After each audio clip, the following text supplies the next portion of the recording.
This is the elevator at the SureStay by Best Western in Matthews, North Carolina. It's an old Otis.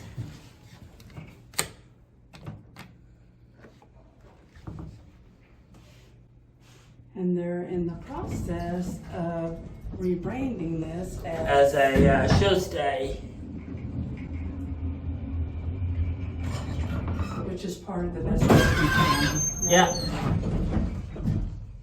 So you can tell that the lobby is Yeah, and they've got a, and apparently the third floor is closed because that's what that sign says. The third floor is staff access only. okay.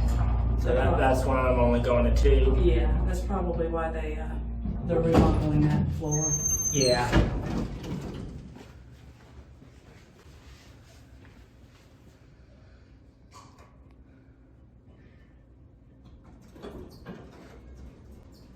And there it goes, and that's it.